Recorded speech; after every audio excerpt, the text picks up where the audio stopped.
अस्सलामुअलैकुम स्टूडेंट्स आज हमने पढ़ना है कोवलेंट बॉन्ड। कोवलेंट बॉन्ड जो होती है ये इंट्रामॉलिक्यूलर फोर्सेस की एक किस्म होती है जो कि पैदा होती है म्यूचुअल शेयरिंग ऑफ इलेक्ट्रॉन।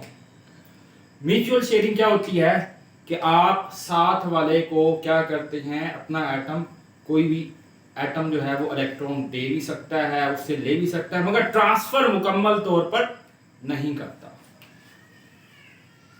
ये वो किस्म होती है जिसमें क्या होता है, शेयरिंग ऑफ इलेक्ट्रॉन होते हैं, इलेक्ट्रॉन की शेयरिंग होती है।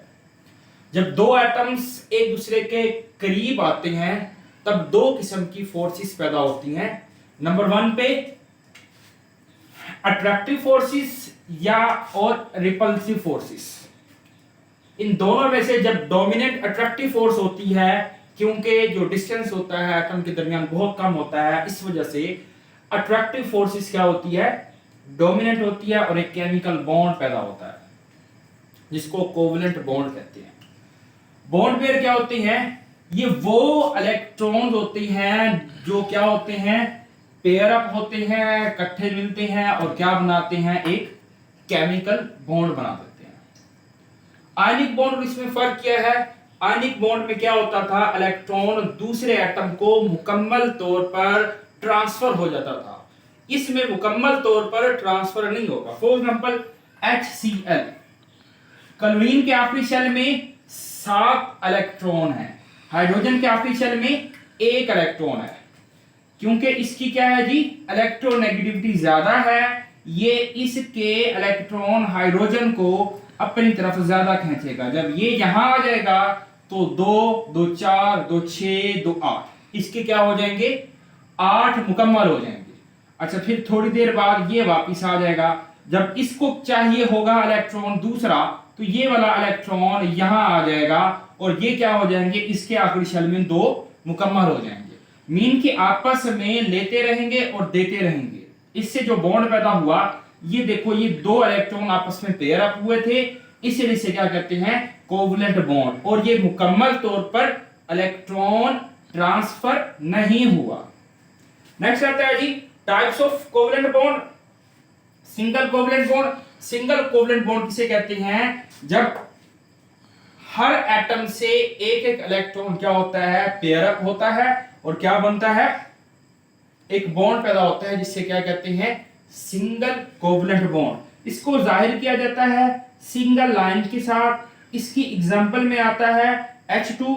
मीन H2 एक मॉलिक्यूल है, 2 हाइड्रोजन एटम के दरमियान जो बॉन्ड होगा वो कौन सा होगा जी, कोवलेंट बॉन्ड। HCl और CH4। CH4 क्या है जी, मीथेन है।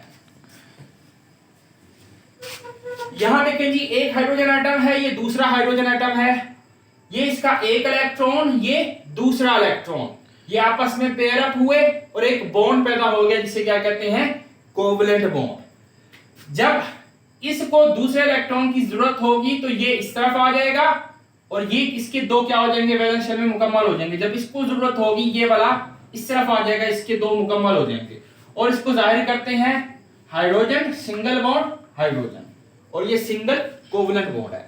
आयनिक बॉन्ड से ये वीक होता है। डबल कोवलेंट बॉन्ड मीन इस एटम से भी और इस एटम से भी 2 इलेक्ट्रॉन यहां से निकलेंगे, 2 इलेक्ट्रॉन यहां से निकलेंगे और आपस में क्या होंगे, पेयर अप होंगे। इसको क्या कहते हैं जी, double covalent bond. When each bonded atom contribute 2 electron, mean के हर बॉन्डेड एटम क्या होगा, हर एटम से 2 इलेक्ट्रॉन निकलेंगे और पेयर अप होंगे।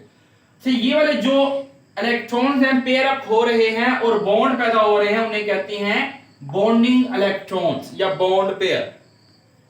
इसको जाहिर किया जाता है डबल लाइन के साथ। इसकी एग्जांपल में आता है ऑक्सीजन और C2H4।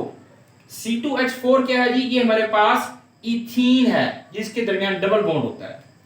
ऑक्सीजन के आखिरी शेल में 6 इलेक्ट्रॉन होते हैं, इसके भी 6 इलेक्ट्रॉन, इसके भी 6 इलेक्ट्रॉन। ये वाला इलेक्ट्रॉन यहां आ जाएगा, ये वाला इलेक्ट्रॉन यहां आ जाएगा, तो क्या हो जाएंगे, 1 2 3 4 5 6 इसके पास पहले थे, 2 ये वाले आ गए, तो इसका वैलेंस शेल कंप्लीट हो गया, इसके पास 8 हो गए। अब क्या होगा, जब इस ऑक्सीजन को इन 2 इलेक्ट्रॉन की जरूरत पड़ेगी तो ये यहां पे आ जाएंगे। मीन मुकम्मल तौर पर ट्रांसफर इलेक्ट्रॉन नहीं हुआ, वापस चले जाते हैं। ऑक्सीजन डबल बॉन्ड ऑक्सीजन, इसको कहते हैं double covalent bond. Triple covalent bond, जब क्या होगा, हर एटम से 3 इलेक्ट्रॉन हिस्सा लेंगे केमिकल बॉन्ड बनाने में, और इसको क्या करते हैं, जाहिर किया जाता है 3 लाइन के साथ। फॉर एग्जांपल नाइट्रोजन, और ये हमारे पास हो गया जी इथाइन, यानी ट्रिपल बॉन्ड। नाइट्रोजन के आखिरी शेल में 5 इलेक्ट्रॉन होते हैं, 1 2 3 4 5, इसको 3 चाहिए होते हैं शेल मुकम्मल करने के लिए। 1 2 3 4 5, ये आपस में क्या होंगे, 3 इस एटम से इलेक्ट्रॉन निकलेंगे, 3 यहां से, और आपस में पेयर अप होंगे, और जो बॉन्ड पैदा होगा वो ट्रिपल कोवलेंट बॉन्ड होगा। ये इधर चला जाएगा, ये इधर चला जाएगा, ये इधर चला जाएगा, 3 और 3 6, 6 और 2 8, इसके 8 मुकम्मल। जब इसको जरूरत पड़ेगी ये इधर चला जाएगा। Nitrogen triple bond nitrogen.